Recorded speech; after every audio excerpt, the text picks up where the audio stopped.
The second man, Jay Slater, went to an errand with hours before falling to his death has broken his silence. Named only as Rocky, he and convicted drug dealer Ayub Qasim spoke on a live stream to slam conspiracy theories and told sleuths, "Have a bit of respect."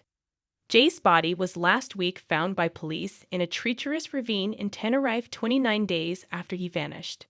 Rocky and Qasim, who uses the nickname Johnny Vegas, were among the last people to see Jay, 19, alive before he disappeared on June 17.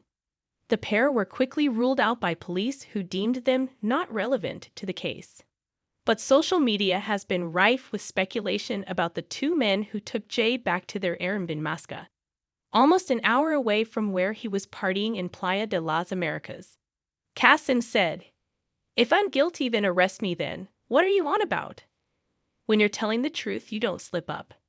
Qasim and Rocky insisted Jay suffered a tragic accident. Jay had been partying at the Papagayo nightclub in Playa de las Americas before traveling in a hire car to remote Masca with Rocky and Qasim. He shared a final Snapchat post at 7:30 a.m. on the steps of the errand, showing a cigarette in his hand. Jay then left the errand and at around 8:30 a.m. made a final phone call to friend Lucy Law, saying he was lost, needed water, and only had 1% phone battery.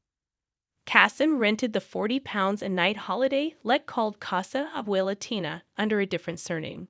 The 31-year-old was put behind bars for 9 years in 2015 as the ringleader of a London-based gang dealing heroin and crack cocaine in Cardiff.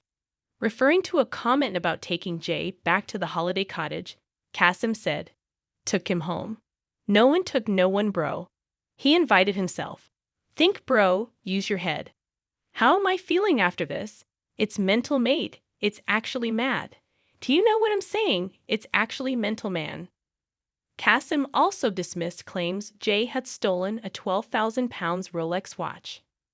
Former detective Mark Williams Thomas also previously suggested Jay felt scared when he left the errand the morning of his death. When asked about how Jay was feeling, Qasim said, "I don't know why he was scared, and he ain't here to answer that question. I don't want to say people could be going through something in their own heads. Who knows? Do you know what I'm saying?" Rocky also said in the video, "I got drunk. I was sleeping in the car." Why did he not charge his phone? "I don't know. I was asleep, so I can't tell you, mate." Jay's body was tragically found last Monday, almost a month after he vanished. Dramatic images showed the moment a helicopter crewman was winched into the chasm with his arms aloft in the delicate recovery operation on July 15. His body revealed that he had suffered multiple injuries consistent with an accidental fall from a considerable height. Distraught mom Debbie Duncan, 55, dad Warren Slater, 58, and brother Zach, 24, laid floral tributes in the mountainous region. They are now preparing to fly back to the UK with Jay's body and hold a funeral for him to pay a final goodbye. Apprentice bricklayer Jay traveled to a remote Airbnb in Masca with two men in the early hours of June 17. He had been partying all night in Playa de las Americas with friends he was on holiday with, Lucy, 18, and Brad Hargreaves. In the morning, he attempted the 11-hour walk back to his own accommodation miles away. Jay made a tragic final phone call to friend Lucy to say he was in the middle of nowhere and had little phone battery.